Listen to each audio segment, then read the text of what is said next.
Hello friends, வணக்கம். பொதுவாக பெண்களுக்கு சென்சிட்டிவான ஏஜ் என்னவா இருக்கும் அப்படின்னு நினைக்கிறீங்க? 16 வயதோ 18 வயதோ கிடையாது. பொதுவாக பெண்களுக்கு சென்சிட்டிவான ஏஜ் அப்படின்னா 30 வயதுக்கு மேலே தான். 30 வயதுலேருந்து 40 வயதுக்குள்ள பெண்கள் தான் அதிகமான ஒரு மெரைட்டல் அஃபேர்ஸ், எக்ஸ்ட்ரா மெரைட்டல் அஃபேர்ஸில் விழுறாங்க, தவறு பண்ணுறாங்க, அதுக்கப்புறம் வாழ்க்கையை கெடுத்துக்கிறாங்க.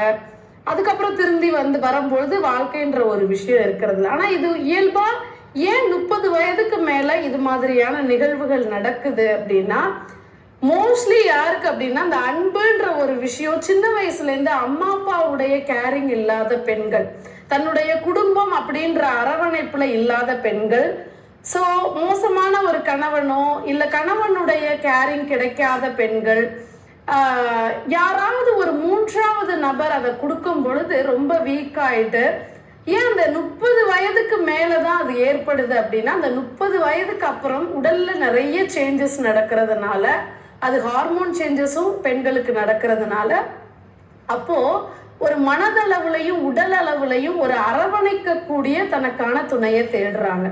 அப்போ அதை அந்த நேரத்தை பயன்படுத்தி ஒரு மூணாவதா வரக்கூடிய நபர், அதாவது தன்னுடைய கணவன் தவிர மூன்றாவதா வரக்கூடிய நபரை அப்படியே நம்பிடுறாங்க. ஆனா சில பேர் ஆலோசனையில சொல்லக்கூடிய விஷயம், மேம் மனதளவுல தான் நாங்க பழகுறோம், எங்களுக்குள்ள செக்ஷுவல் கான்டாக்ட் கூட கிடையாது, அவரை நான் மனதார நேசிக்கிறேன், அன்பா இருக்காரு, அன்பா பழகுறாரு, அதுக்காக தான் அவர்கிட்ட நான் பழகுறேன், வேற எந்த விதமான மனதுல எனக்கு தோணலை அப்படின்னு சொல்றாங்க. பட் இயல்பா ஆண்களுடைய ஸ்ட்ராட்டஜியே என்ன அப்படி இந்த இடத்துலன்னு பாத்தீங்கன்னா, அவங்க உங்களை முதல்ல அப்ரோச் பண்றது அன்பாவும் உங்க மேல அக்கறையாவும் இருக்கிற மாதிரியான ஒரு உங்களை எமோஷ்னலி கனெக்ட் பண்ணிட்டு தான் அதுக்கப்புறம் செகண்டா தான் உங்களை செக்ஷுவலி அப்ரோச் பண்ணுவாங்க. இந்த விஷயத்த நீங்க புரிஞ்சுக்கணும்.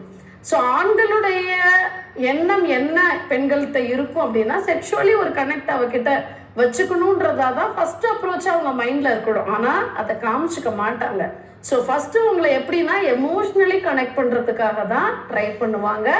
பட் ஆனால் ஃபீமேல்ஸோடைய வீக்னஸ் என்ன அப்படின்னா, எமோஷ்னலி ஒரு ஆண் அக்கறையாகவும் அன்பாகவும் பேசும்போது இவங்க வீக் ஆயிடுவாங்க. ஸோ எமோஷ்னலி கனெக்ட் ஆனதுக்கு அப்புறம் பிசிக்கலி அவங்களுக்கு பண்ணுனா என்ன, ஸோ எமோஷ்னலி கனெக்ட் ஆயிட்டோமே, பிசிக்கலி இதுல அவங்களுக்காக செஞ்சா இதுல என்ன தவறு இருக்கு அப்படின்ட்டு இந்த 30 to 40 ஏஜுக்குள்ள நீங்க கொஞ்சம் தடுமாறுறதுனால என்ன ஆகும் அப்படின்னா,